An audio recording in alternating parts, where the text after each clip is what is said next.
Hey guys, happy Wednesday. Valerie Hunt, RunRx, Ask Me Anything. This is my favorite day of the week. I love talking to everybody. So we got 3 great questions this week that I'm going to answer. So I'll tell you what the questions are.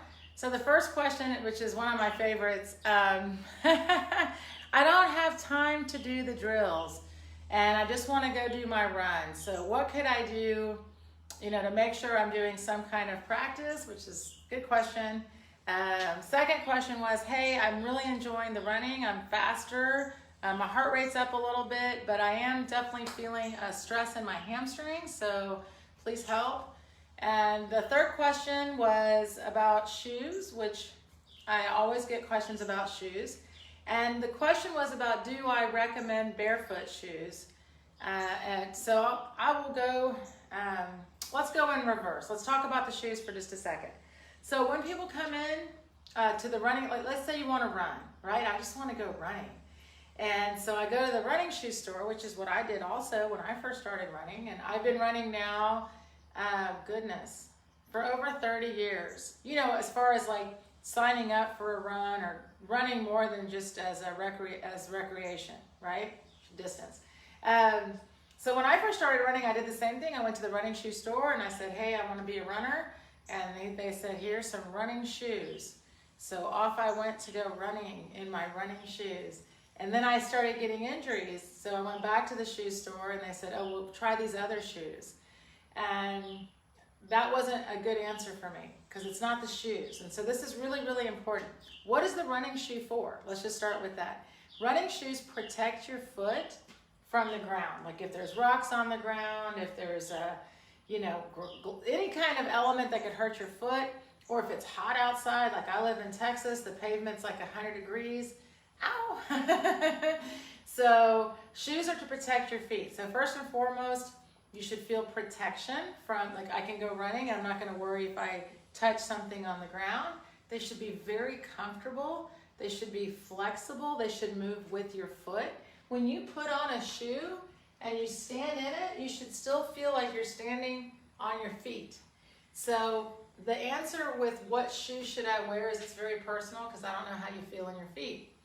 That being said, the more connection you have from the brain to the foot, the better in walking and running and movement, which is why you see a lot of movements are even done barefoot, right? People do martial arts generally barefoot, a lot of dance is barefoot, yoga is barefoot, where there's a lot of connection with the movement. And I want to feel where I am. So then when we go running, you don't want to be so disconnected from the ground that your brain doesn't know where you are. However, you don't want to feel like I'm feeling the heat of the pavement through my shoe, or I can feel every rock. So everyone's going to be a little different. What I recommend is as you get more comfortable with practice, you're adding in strength for your feet, very important. Strength, train your feet, really important. So if you buy a minimalist shoe, which I do for sure recommend, then use it for recreational wear, use it for daily wear, and use it for your practice as you let your body adapt and get comfortable to wearing a more minimalist shoe. Just remember the shoe cannot teach movement. Can it make your foot stronger? Yes, absolutely. Can it teach you how to run? No. So please be very careful that the learning to run is priority. The shoes are fun, you can buy new shoes, but learning the movement is the priority. So use them to, like I said, like get comfortable being barefoot or walking around barefoot, but also keep in mind that the strength training for the foot requires no equipment, just you and doing simple exercises. So that's so important. If you're gonna be a runner, take the time to add some strength training to your feet. And it can just be like toe scrunches, picking something up with your foot, really a lot of good things. I have on my YouTube channel, on the RunRx YouTube, it was a 30-day reboot, it's totally free, and it takes you through skills, strength, and self-care. So it's got plenty of tips for feet, ankles, shins, calves, you name it. It's got strength exercises for your center to have a strong, stable hip for your running. And of course, it's got the skill drills, which brings us to question number 2, where somebody said, hey, I went to try the reboot, and my goodness, it just seems like a lot of work, and I just want to get out and do my run. One of the things to keep in mind is if you start to take your training or you're thinking about yourself as a runner, like I want to be a runner. Well, part of what makes a really good runner is one, having the foundation of what is running. Like you understand the movement of running. That should be foundation of running. That's what I think. Because I want to run. Well, what is running? Well, running is free falling from the running pose. So first, to make sure that I'm actually holding my running pose correctly takes some practice, right? Because what is the running pose? I don't even know, right? What are you even talking about? So when people are running, there's an optimal position, we call it the pose, the figure 4 of running. And it's ears, shoulders, hips, lifted ankle. This, from the ankle to the ear, is one line, connected as a unit. So when you fall, that line has to hold. Your body goes this way, and your foot pulls up from the ground, and there you are back in the running pose. The highest skilled runners are in and out of their running pose the quickest. So when you see like a sprinter, like most of them, their cadence is insane, like 250 plus. They're in and out of running pose in usually less than 1 frame. From a sprinter to a marathon runner, like let's use the marathoners about to be the Olympics, you will see some of the top marathon runners in and out of pose in about 1 frame. And then you see the recreational runners, which not in the Olympics, and a lot of those runners are on the ground for up to like 8 to 10 frames. So it's all about, it's not because they're bad runners. It's not, I hear from people, I'm a slow runner, I'm not really a runner. Well, it's only because you don't know what is running. And people that are Olympics, professional runners, elite athletes, guess what they do? They have practice, right? They actually use skill practice as part of their run training. And that's so important for those of us that are not elites, that don't have this natural talent to start with. We have to do this too, guys. We can't get around it.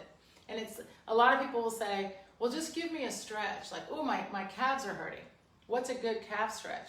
Well, there's a lot of great calf stretches. So great, you can have more flexibility. How does that help you run? You see what I mean? Because I don't know yet that in my running, I might be doing something incorrectly. So keep in mind that the reason that we have the skill drills as part of practice is because running is a skill. And if I want to continue running, I should practice the basic skills of running. And part of running requires using muscle elasticity. Well, so many people, when they come to me, so for example, I've been teaching pose now for 22 years. It's a lot of years. Can you imagine how many runners I've had the privilege of working with? Thousands. And by the way, I went online. The pandemic was great for RunRx because people really started understanding the beauty of online training. But in 2 years, we've had over 1,000 people come through and allow me to see them running, because you get a gait analysis. And it's amazing. Once you see what you're doing in your run, and then I give you like, here's your homework assignment to practice, and then you can send back in, how am I doing? Here, you're doing great. Here's where you can work on it a little bit. You'll start to want to do the drills because you want to get a little bit better. And it's not about being faster. That is a byproduct, yes. I had someone just recently, she's gone through the immersion, she's in the membership. She placed first in her age group for a triathlon, and she said it was really hot and it was really humid, and I wasn't faster than I was last year. However, my heart rate was less because she's more efficient in her movement. When you start in the beginning, it's like your heart rate goes up, there's all kinds of crazy things, and then all of a sudden your body starts to get more efficient, not just in your movement, but in your cardio. So everything starts to come together. And I feel like as a runner, why would I not want to have better things happen for my heart and for my joints, right? So when you think, she has so many drills, you're right. And it's because I like to have fun with it. But the reality is, if you actually, guys, if you go through the reboot on the YouTube, you'll see that all of the drills are just progression. Because the basic drill is what? Standing in pose. All of us need balance. So standing in your running pose just makes your feet stronger, your ankles stronger, your hips stronger, more balance, right? So there's a lot of really good things in just standing on one leg. So might as well make it the running pose. That's number one. The second thing is that we only practice elasticity because if you don't practice it, if you don't add it in, how do you develop it?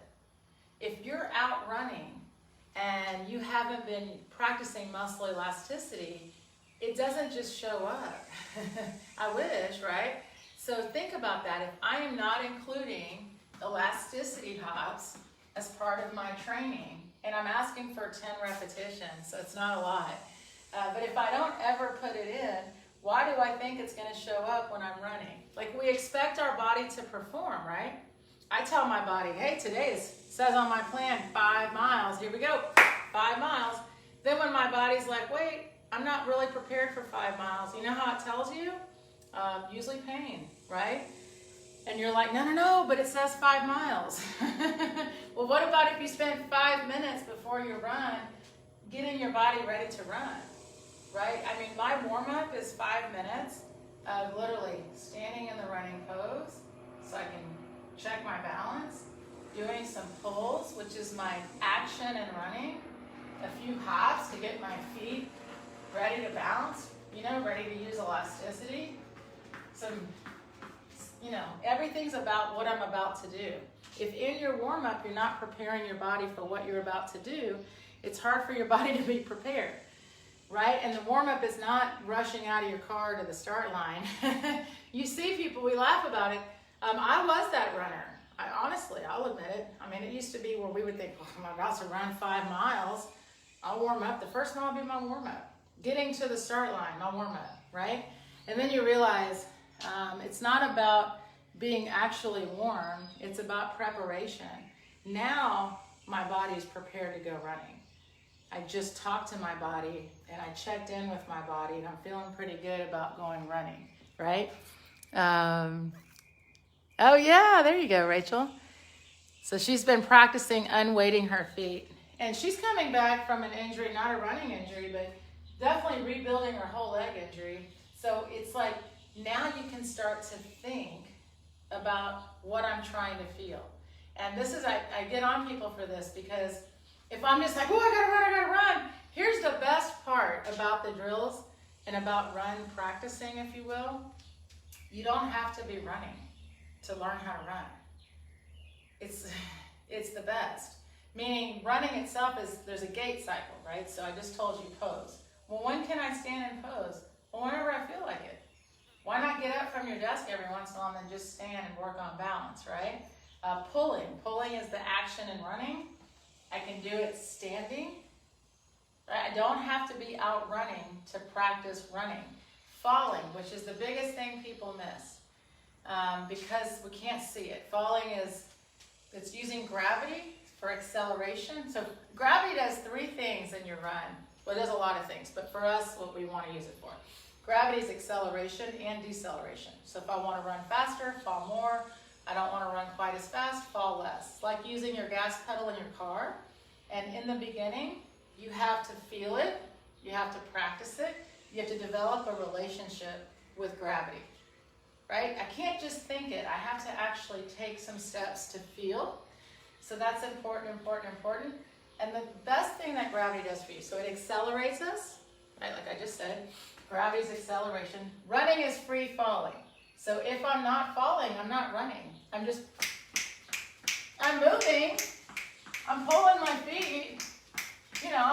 There's effort, but it's not running. It's not running until you actually free fall.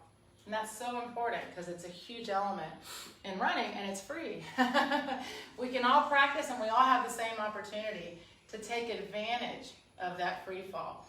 The other thing that gravity does for us is we pull the foot up and gravity puts it down.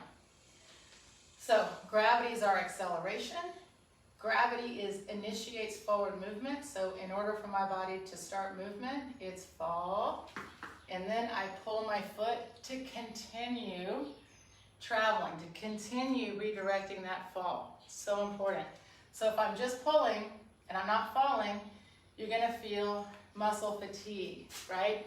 So, but I can practice falling whenever I feel like. Whenever I see a wall, I can stand in my pose and I can practice to connect. So it's amazing how if you start to take the practice as, oh wow, just adding these little bits repeatedly is what adds up to my running, it should free you a little bit, right? Because what do you really not have time for? I don't have time for a shin splint. I don't have time for plantar fasciitis. That's what I would think. I have not had any of that, guys, in years. And I used to have it. I had shin splints, I've had plantar fasciitis, I've had stress fractures. Not happy about it. And everyone's like, oh, it's just part of running. No, it isn't. It really isn't. I'm not doing the preventative work. I'm not putting in the time to just to develop a little bit of elasticity. So the skill drills are actually very short. The whole warm-up is really not that long because I'm not trying to take away from your running. But you've got to put the work in. So start looking at it as, I'm just going to benefit myself in my running.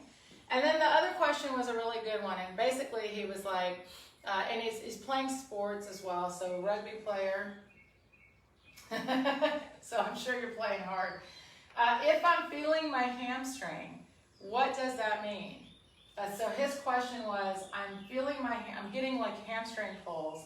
Am I leaning too much or what? And so first of all, let's just talk for just a second, the difference between leaning and falling. So leaning to me implies this, like a bend. So be very careful because falling is full commitment. Like my whole body falls as one unit, like a plank of wood. The entire body falls and you pull your foot. If you lean forward, then what happens is you literally do this. You're not falling, you're just leaning forward. But you feel like you're falling. So then you're like, oh, and then where are your feet? They're behind you. If your foot goes back, it's like putting a 30-pound weight on your ankle and it loads the hamstring. So 30-pound weight, 0. 30-pound weight, 0. Wow, that is so huge for me. When I first started running, just in general, I was told to push and reach. So I would actually try to feel like my hamstring. Like if I wanted to push, I was like, ooh, I am running, right? I mean, it felt so powerful and strong. And then my hamstrings were like, oh my gosh, what is wrong with you? And I'd always have the same pain, like right around this spot. I used to like tape tiger balm patches to the back of my legs. And then I also knew like my hamstring's gonna hurt at some point, so my whole run I'd be like, when's it coming? When's it coming? You see, you start to become, your thoughts get taken over if you have an injury or you have a recurring injury. And then, I'm like, whoo, where's the best hamstring stretch? Someone show me the hamstring stretch. Well, it's not right. It doesn't matter if you stretch your hamstring or strengthen it. Hey, give me a hamstring strengthener. Okay, but can your hamstring really take a 30-pound load, 1,500 steps? Because it's 1,500 steps a mile. Now imagine if you're playing sports where you've got, I've never played rugby, so I'm not going to pretend, but it's the same thing as any sport where I'm thinking about what's going on around me. I don't have time to worry about my technique in that moment, which is why they practice during practice. So if his hamstring's hurting, what is he doing? He's either kicking back, most likely, or pushing. So, which means that as he's trying to go forward, he's putting pressure into the ground, which most of us do this, and he's over pulling. Over pulling, kicking, active pull, all of these things will lead to hamstring, either discomfort, pain, strain, any of those. Any hamstring is your leg is going back. So what do we do to fix it? Well, you practice pulling and you think it up. What direction do I want my foot to pull? Up. See? Up, up, ankle up, under the hip. Nothing else trains the hamstring this way. That's why I have so many drills, because when you hop, you can do hop, pull. There's just a bunch that go into it. But first it's the intent and understanding of the sensation of up. Most people have only used their hamstring in an active way, meaning, say you're in the weight room, they have what's called the leg curl machine. So it's an active hamstring. Other people do things like deadlifts, which again, you feel the hamstring, but it's not doing its job. What's my job? The hamstring closes the leg. So in movements like deadlifts, squats, is the hamstring engaged? Yes. But is it doing its job? Not really. So it's important to understand that. It's doing its job for that movement, but in running, the hamstring has to be allowed to do what it's supposed to do. So if it's back here, think about it. If you're back here and the hamstring's trying to do its job, again, that 30, you can feel it. If you guys try this, put your leg back and kick, you're gonna feel so much tension and load on that hamstring. Bring it underneath you.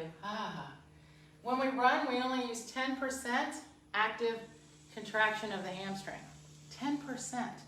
So if I'm feeling hamstring, calves, quads, shins, these other areas, then you've got to start thinking to yourself, when I practice, I've got to spend a little bit more time with understanding the feeling of just the fall, pull. You see, it's very light, it's very quick. So the next time you're playing your game or you're going for your run, focus on the game part, but also with your feet, they should be barely pulling from the ground, right? The reflexive response of the hamstring finishes the pull. So what we see as this really high pull is not really you doing it. It's the hamstring, and it's really cool. Your hamstring has a reflex, just like your bicep does. So when you fall and pull, you only have to break contact with the ground. That's it. But what you'll see with your eyes is much bigger, because the hamstring itself, when you're falling, especially if you're going a little faster, will naturally lift higher. It's nothing to do with you. So have fun with your hamstring. Do the practice drills. You don't have to do them all. I have a bunch because they're fun. But stick to the basics. If I stick to just practicing my running pose, because it's the same for all of us, we all have to have the same running pose, no matter the speed or the distance. Same pose. And practice falling. Have fun with it. Use bands, grab a partner, grab a wall. There's infinite amounts of fun you can have with just free fall and then pull. Practice pulling in place. Practice fall, pull. It's all in there for you. You don't have to make it harder than it is. And hops. It just will save your feet and your calves. Like developing elasticity and using elasticity saves your joints, saves your muscles. You're going to use 50% less muscle contraction while you run. It's all for you. So have fun with it. Look at the skill drills as just a fun addition. And the person also said, I think, maybe I'll do it when I'm done. Probably not, you're done. You got life. Life gets in the way. So just keep in mind, I do not have to run to practice running. I can practice anytime, and it will benefit in my run. So take it like a work break. Stand up for a second. Walk around the room. Stand around and pose. Fall, Have fun with it.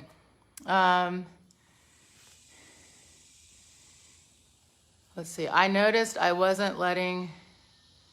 I must have missed the first part of the question. Someone said something about their foot. Here's something to keep in mind. So she said something about the toes, and I'll finish with this. I do try to not keep y'all forever. So with the feet, what do your toes do in running? Do you know? What do my toes do in my run? Your toes prepare your brain for where you're about to land. So you have no control over that. It's nothing to do with you. So because we do no pushing, we only pull. Keep in mind that you could run without toes if you had to. Not that you want to, I hope that doesn't happen to you. But to keep in mind that if you would, everybody just stand here for just a second. This is kind of fun. Lift your toes up. Just lift your toes up. So bend your knees and just do 5 hops. Don't jump, 5 hops. This is the ball of the foot. And when you run, that little hop, it's called a rebound. So what happens is when you fall pull, the ball of the foot makes initial contact with the ground. And if you do nothing, if you let gravity do its job, meaning you pull but you do nothing else, that reflexive response is all of us have. Like our hamstring already knows how to pull. It's really crazy. We just have never felt it or thought about it. So try that drill just one time for me with your toe lifted. So I got both of my toes lifted. I fall, ho! So you recognize my toes need to be free. How do I set my toes free? The best way is just to do easy toe scrunch exercises, like I said. You should be able to spread your toes out in your shoes. That's how you know if you've got a good wide shoe. You guys should all be able to lift your big toe independent of the rest of the toes. Like, everyone should just be able to communicate with their feet in general. And that's in the reboot, by the way. So if you haven't done that yet, you should go through it. But to keep in mind in running, there's no toes. So the more connection you have with elasticity and rebound, and when you run, you'll never think about where is my foot.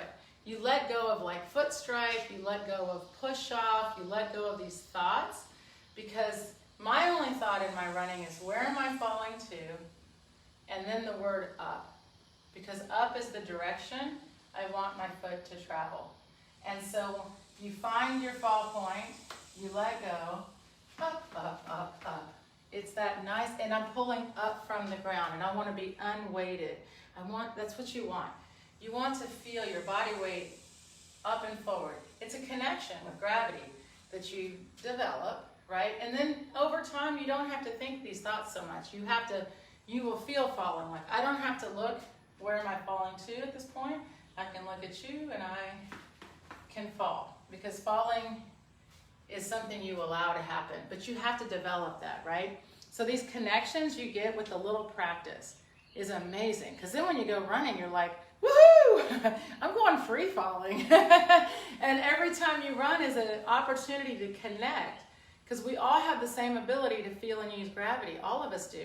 It's just taking that time to actually do that. And then you can play with, your feet and your muscles and, like, all of that fun stuff during your practice, because when you're running, we don't want to feel muscles. 10% active contraction of the hamstring, and that is it, that we do. All of your muscles are working in your run, every single one of them. How much do we actually need to control for running is what I'm talking about. Isn't that amazing? 4 primary forces in running. Number 1 is gravity. Number 2 is ground reaction force. Number 3 is muscle elasticity. And then right here, muscle contraction, just a little tiny 10%. You're only pulling 2% of your body weight. So if your feet feel heavy, it's a really good sign that you might be pushing or reaching. So if you ever feel like a twinge in your run, we have free also on the site. It's called the RunnerX Quiz, and it will just ask you a few questions, and it will help you with a tip on, here's a way to practice pulling versus pushing, or maybe you're reaching and you didn't know it. So it's just to help you start to change your intent of feeling. Then last, of course, what we love the most is if you come into the membership and let me see you. That's the one thing that I think is people hesitant on is they try to do the practice and then they'll send me like, well, I think I got it. Well, how do you know? Learning a movement, it's not wrong to ask a coach to help. Honestly, like, we all think we're supposed to know how to run. I didn't know how to run. I'm just lucky enough that I didn't have a big ego about it. And my clients were like, teach us, we want to do it without hurting ourselves. It's hard enough to train for a marathon. It's even worse if it hurts. You know what I mean? So it's really worth it. But we do 12 weeks. You get a gait analysis. You've got weekly check-ins. You've got daily practice. Again, it's not time. It's just the intent of your practice. And you send in video check-ins so I can see you and help you to keep progressing correctly. What's amazing is most people come out of the membership like, wow, most of it's like, why didn't I do this sooner? And also having the community. We have a great community and you can share your thoughts, and they're all going through the same journey. So no matter whatever speed they are, whatever distance they're training for, however far they are in their running journey, everyone's experiencing that same feeling of, oh my gosh, I felt the fall. How fun is that to share? Or wow, I'm trying to run and I held my cadence at 180. All these little things that you can't get a sticker on for the back of your car. We share that with you. All right, keep the questions coming. Again, when you run, you should feel light. Your feet should feel light. Find that fall point. If something feels heavy, reset, stop and restart. Just get back in your head a little bit. Try a few hops, try a few pulls, and then reset off into your run. Keep the questions coming. It's a lot of fun to see them. And I'll talk to you guys next week. Thank you.